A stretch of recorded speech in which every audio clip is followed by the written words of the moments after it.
I'm Eric Wolf, and my experience in business peer groups has changed my life, especially my membership in Vistage, one of the world's largest CEO advisory groups. I'm an entrepreneur, a business owner, and a Vistage speaker on the power of marketing.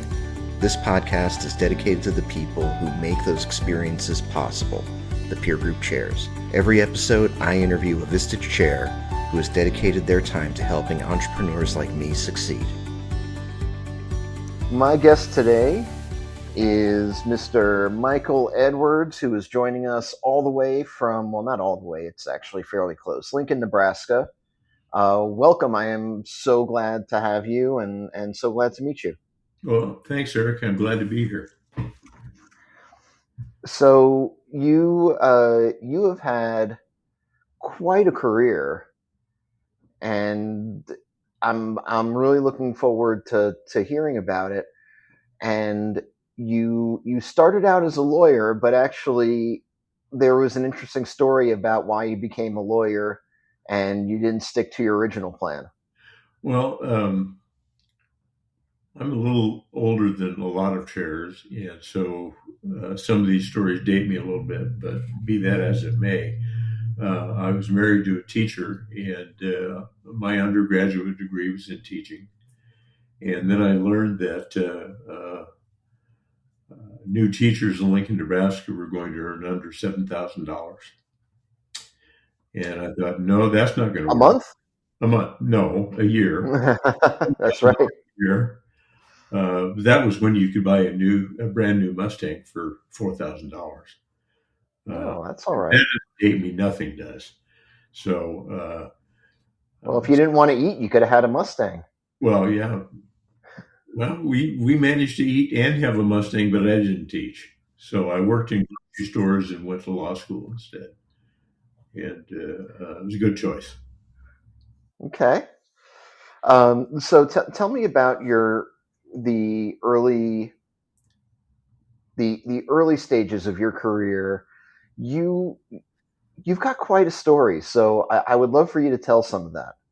Well, I got a little tired of, like I said, I was working nights in grocery stores back before they had point of sale terminals, and so it was all old style. And then going to law school during the day, there were no personal computers, so we just had books. And there were no easy ways to get through law school, so you just had to read, about 300 pages a day.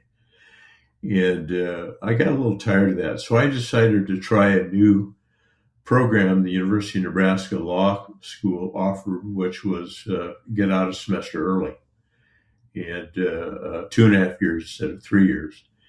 And so I doubled up on, well, not doubled up, but I took extra courses and went to summer school and graduated a semester early than my normal class. And that got me going. And I joined the state of Nebraska as assistant director and legal counsel for the Nebraska Department of Banking, which is a great time, a lot of fun. Very cool. What was your experience in banking like? How was that as an industry to come up in as a younger professional? Well, I was on the regulatory side, not the banking side, but I was this 23-year-old kid sitting in hearings as a judicial decision maker, passing on petitions and applications from state chartered banks with their high-powered attorneys, which was, I'm sure it was an odd scene for them. Certainly was an odd scene for me. And but it gave me a lot of background in the regulatory side of banking, which has stayed with me. And I also ran part of the banking department, which is called the Bureau of Securities, which was kind of like a state SEC. Okay. We licensed all the brokers and dealers and state agents and all the offerings that were going to be sold in the state of Nebraska. So it was sort of a dual role. So I handled all the legal business for the agency for every part of it, which was more than banks and securities. It was also small loan companies, savings loans, which don't exist today, and then the security side. So there was a lot to do. When now you pivoted from banking and in a time where we didn't have where personal computers were not popular, and where I'm picturing, when you worked at the grocery store, that you had, done the total on the paper bag or something like that, like they used to do in some of the older neighborhoods where I was growing up. You then got into, of all things, software. I did, but before that, I was offered a position with an investment bank in Nebraska that was a broker and a dealer, did municipal bond offerings, was a traditional stockbroker. I was the compliance officer and became senior vice president, general counsel, and secretary of the board, and did that for 7 years. And we were purchased by a Wall Street firm called Payne Weber, which is now part of, what did I say it was? SBU, SU. Not that familiar with it, but it's a Swiss investment bank. UBS. UBS. UBS. Yeah, sorry. UBS. All good. By the time you get to my age, you've got so many acronyms stuck in your head, you can't pick them out. Yeah, it was UBS, which is a Swiss investment bank. And they didn't need a lawyer in Lincoln, Nebraska. Heavens no. And so they wanted me to move to Chicago and sell options, and I didn't want to do that. So I got into the software world, not knowing anything about computers or healthcare.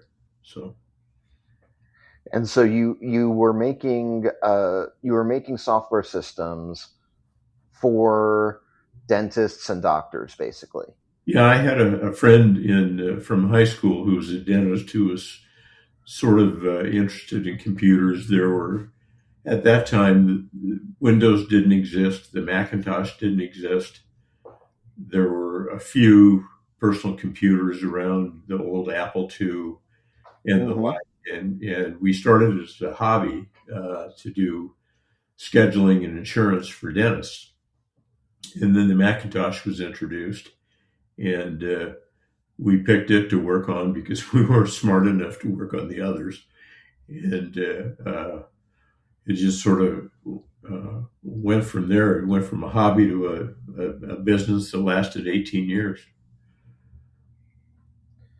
What did that business teach you as somebody who went from being a lawyer, working in finance, and now all of a sudden you're a software entrepreneur on a brand new frontier? Yeah. There wasn't, that there was, we take for granted what the digital landscape looks like nowadays. And legitimately, at that time, we were literally at the point where every time something came out, it was the first time it happened. Yeah, I think I told you it was sort of the stone age of personal computing. I mean, there were, the Apple II existed, the IBM PC, Commodore, Compaq, some toys. And then the Mac came out and changed everything because it had a graphical user interface. And although it did not have a database, it did not have a hard drive. It had 128 Mac or of RAM, which nobody can believe. And our software actually ran on 128K of RAM. Sold 5 systems that way and didn't work very well. So when the 512K RAM machine came out, I bought every one of those clients a new machine. And what it taught me, going back to your original question, is a law degree is, I think, maybe if you couple it with an accounting degree, are the best backgrounds you can have in business. Because for one, it saved me a lot of money from having to hire lawyers for everything. But it gave me a different perspective, taught me how to ask the right questions, how to analyze things differently. and was a good experience leading me into a career as an entrepreneur and a businessman. When what were in that first business, and you said you had that business for 18 years. Yeah. What were the ups and downs like for you? Well, since we I were, imagine it was different than working in corporate.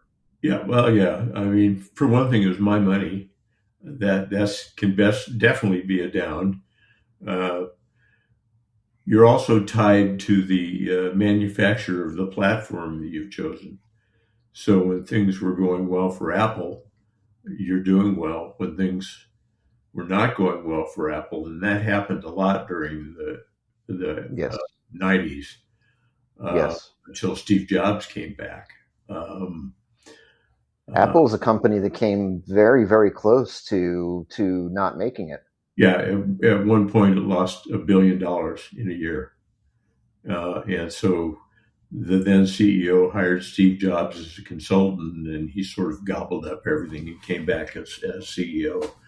And I think their market cap today is $3 or $4 trillion. They're behind on some things, and they're ahead on some things, but they're a force, and they're still here. So, but like I said, your fortunes rise and fall with the platform you're on. And during those years, um, uh, we rose and fall with Apple. And when things were good, and when Steve came back, things got better. Then I sold the companies in '97 and 2000, and by bad luck, I guess, I sold the medical side uh, in March of 2000, which coincided with the bubble burst, the tech bubble burst, and that didn't help. So No, that wouldn't have helped you. no, that didn't help. But nevertheless, it was quite a ride.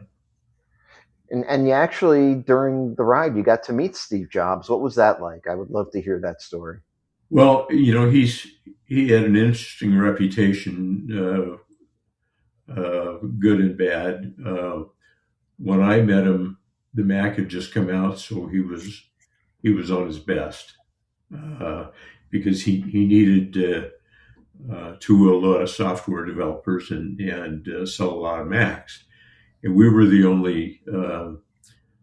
the only healthcare related piece of software anywhere, and so I mean, obviously we were going to do it, but they put some marketing muscle behind us, and I got to go out to Cupertino and meet with him with other developers and have lunch with him with a small group of other developers, and he was obviously a brilliant guy. I never saw the part of him that was seen in later years, which was brilliant but difficult. So That's a diplomatic way of putting it. He was famously difficult. yes. So you sell the business, you take a couple of turns in your career, and then you decide to go back to software. And what it was a different outcome for you. Well, it was. I took a couple of years to be a senior vice president and trust officer at Wells Fargo, and that didn't work out too well. And so I decided to start a second software company doing the same thing. And in my mind, it should have been easy. I mean, why not? I'd done it before. It worked out really well before, but I should have noted that it was a different century. And that's where I learned the meaning of hubris, because I was plumb full of dangerous overconfidence, and I learned soon that times had changed, technology had changed quite a bit, because we went from the absolute beginning of the Mac uh, all the way to the second company when it was a lot more sophisticated, and there I had competitors, and none of uh, none of our former clients had switched to the Windows world with the buyer of our company. They underestimated the loyalty of Mac users. And but still, it was difficult, and there were a lot more bumps. And while it turned out okay, it didn't turn out the way I wanted. And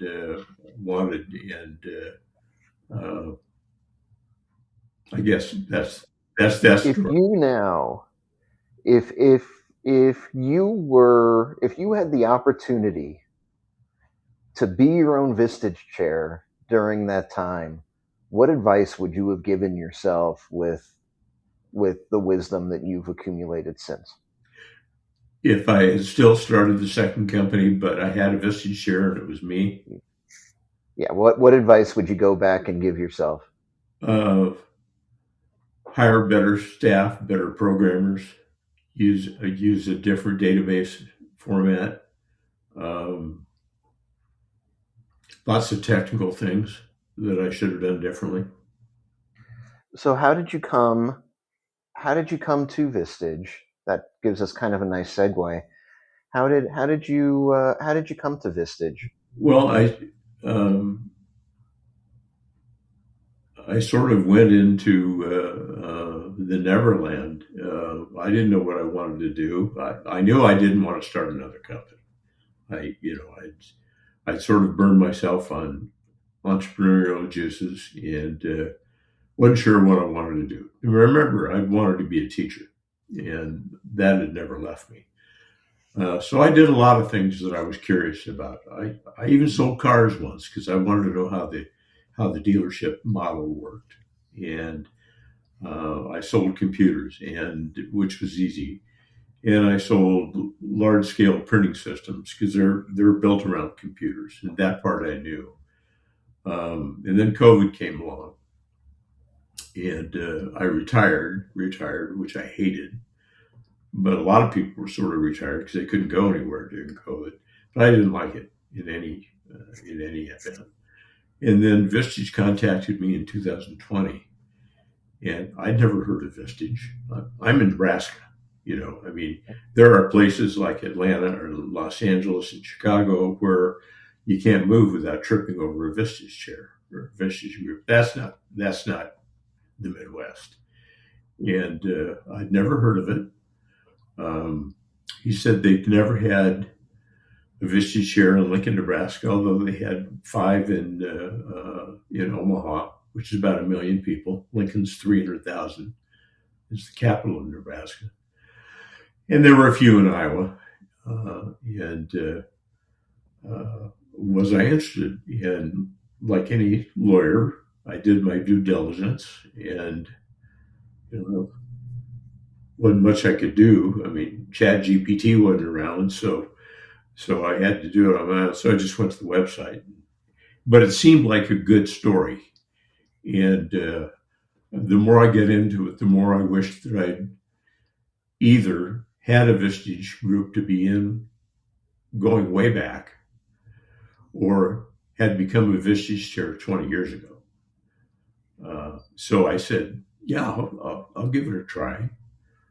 And that's how I got introduced to it. So then began the normal round of lots of interviews and behavioral exams and that sort of thing. And having gone through all of these careers, and you having had the corporate career, um, having started and run a successful business and selling it, having started and run a less successful business, what do what is the value, more than anything, that you believe that Vistage brings to your members, that that you and Vistage bring to your members, that you didn't have at all of those stops in your career? Well, let's start with Vistage. I think Vistage has more resources than anywhere, and the ability to react to what's going on in the world faster than any other resource for small and medium-sized businesses. Tariffs, for example. or the like. I mean, they reacted very quickly to the Supreme Court ruling negating Trump's tariffs. But of course, we're in an Iran war now, so we're not even talking about tariffs. But that, and honestly, I've never worked with a company that's quite like Vistage. I've worked for Xerox and some big companies, and I've never seen quite the respect for the chairs, for example. If you could find a peer in those other big companies, and just the way we go about it, and having been a lawyer, learning the Socratic method of working as an attorney, which is ask questions and listen. Other people have to be taught that. I knew how to do that, although sometimes I'm accused of talking too much, but I got to live with that. So there are many lawyers who do. Yeah, well, yeah. Occasionally at meetings with our best practice chair, he just sort of looks at me and kind of, I stop. So. There's there are a lot of commonalities that that I notice in chairs, and there are things that I've picked out from talking to so many chairs that for example, I found that obviously there are a lot of chairs who had successful corporate careers as executives. I've known a lot of Vistage chairs who have had careers that included military service, for example. I've known a lot of Vistage chairs that whose experience includes some either competitive sports or coaching. Not a lot of lawyers, though. What do you think? What do you think that your members get from you because you have that experience? I mean, other than your ability to critically listen and sometimes without speaking, what do you think? What do you think that they get from you that's different because of that part of your experience? Well, first of all, I can see a lot of value in a chair having had military experience because they know process. I think my legal background allowed, aside from being able to ask questions and listen, allows me to dig a little deeper because lawyers are trained to seek minutiae in cases they work on. I mean, if you ever want to go to sleep, read a legal case, that maybe is 20 pages long. If you can do that, you can do anything. And there you go. Except be a doctor, perhaps. But yes, but that is one thing. You learn patience, and you learn to be in the weeds a little bit more than some can. And some former CEOs can't be in the weeds because they've always delegated people to get into the weeds. And I did too as a CEO, but I was also a lawyer that was used to the weeds. So, if that makes any sense. What do you think makes your group special? Well, I've seen a lot of groups in Nebraska and in Lincoln. There's another group in Lincoln, and it tends to be made up of bankers and lawyers and some accountants. My group, the largest, is about 700 million a year. The smallest is probably the minimum, but it tends to be more of a blue collar approach.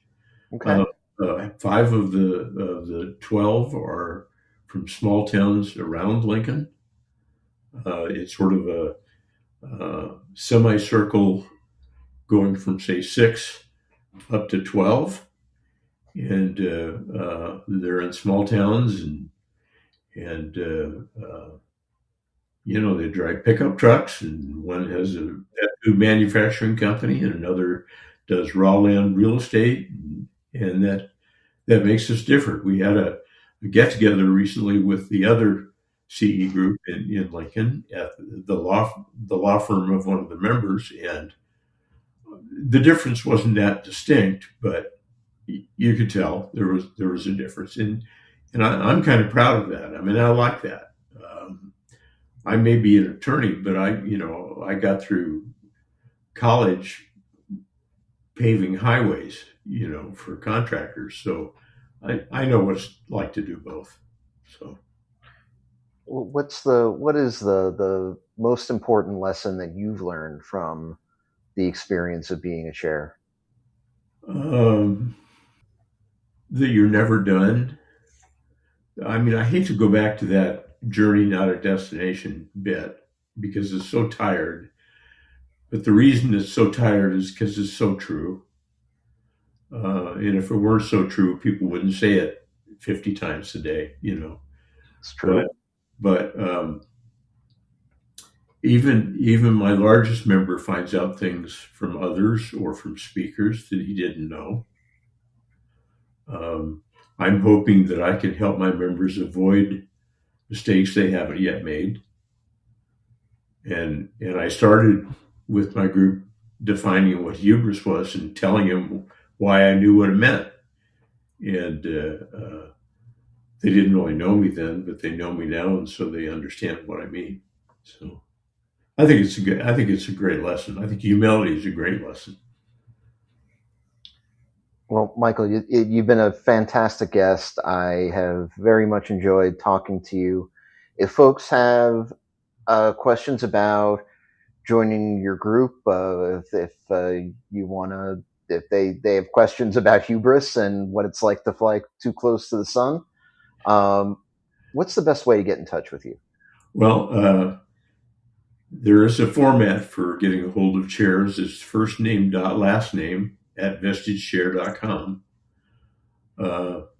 You can also go on vistagechair.com, I think, and probably look for locations and chairs. If you're in Nebraska, you can go on LinkedIn and just search for me, Michael Edwards, Lincoln, Nebraska. Well, Michael, thank you for being a great guest, and I appreciate you talking with me today. Thanks, Eric. It's been a lot of fun. Thanks for listening to this episode of Chairwaves. You can subscribe to our feed using Spotify, Apple Podcasts, or your platform of choice. You can also visit chairwaves.com for more information. Chairwaves is hosted and produced by me, Eric Wolf, and to connect with me, you can visit my website at ewolf.live. That's EWOLF.live. And a disclaimer, while I love Vistage and CEO peer groups, this podcast is not owned by or affiliated with Vistage or any other peer organization. Thanks for listening.